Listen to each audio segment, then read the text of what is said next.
എറണാകുളം കലൂർ സ്റ്റേഡിയത്തിലെ ഐഡലി കഫേയിൽ സ്റ്റീമർ പൊട്ടിത്തെറിച്ച് പൊള്ളലേറ്റ് ചികിത്സയിൽ കഴിഞ്ഞിരുന്ന ഒരാൾ കൂടി മരിച്ചു. അതിഥി തൊഴിലാളിയായ ജീവനക്കാരനാണ് മരിച്ചത്. ഇതോടെ അപകടത്തിൽ മരണം 2ആയി.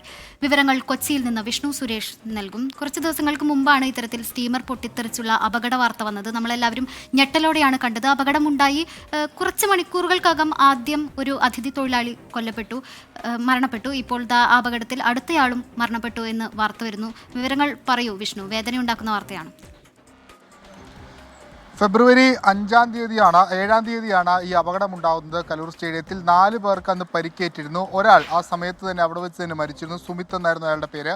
നിലവിൽ 90% പൊള്ളലേറ്റ് കളമശ്ശേരി മെഡിക്കൽ കോളേജിൽ ചികിത്സയിലായിരുന്ന നാഗാലാൻഡ് സ്വദേശി കൈമിൻലു എന്ന് പറയുന്ന ആളുടെ മരണമാണ് ഇപ്പോൾ സ്ഥിരീകരിച്ചിരിക്കുന്നത്. ഈ അപകടവുമായി ബന്ധപ്പെട്ടുള്ള അന്വേഷണമൊക്കെ പുരോഗമിക്കുകയാണ്. അവിടെ വീഴ്ചയൊക്കെ സംഭവിച്ചു എന്ന കണ്ടെത്തലുകളൊക്കെ ഉണ്ടായിരുന്നു. അതിനിടയിലാണ് ഇപ്പോൾ ഒരു മരണം കൂടി സംഭവിച്ചിട്ടുള്ളത്. മറ്റ് 2 പേർ, ബാക്കി 25% പൊള്ളലേറ്റ 2 പേരുടെ ആരോഗ്യനില തൃപ്തികരമാണെന്ന് പറയുന്നു. പക്ഷേ ഈ നാഗാലാൻഡ് സ്വദേശിക്ക് ജീവൻ നഷ്ടമായി. അതിദാരുണമായ ഒരു പൊട്ടിത്തെറിയാണ് അവിടെ ഉണ്ടായത്. ഈ കലൂർ സ്റ്റേഡിയം കേന്ദ്രീകരിച്ച് അവിടെ പ്രവർത്തിക്കുന്ന ഹോട്ടലുകളൊക്കെ കേന്ദ്രീകരിച്ച് കൂടുതൽ സുരക്ഷാ മാനദണ്ഡങ്ങളൊക്കെ പാലിക്കണമെന്ന കർശന നിർദ്ദേശവും ഇതുമായി ബന്ധപ്പെട്ട് പുറത്തിറക്കിയിട്ടുണ്ട്.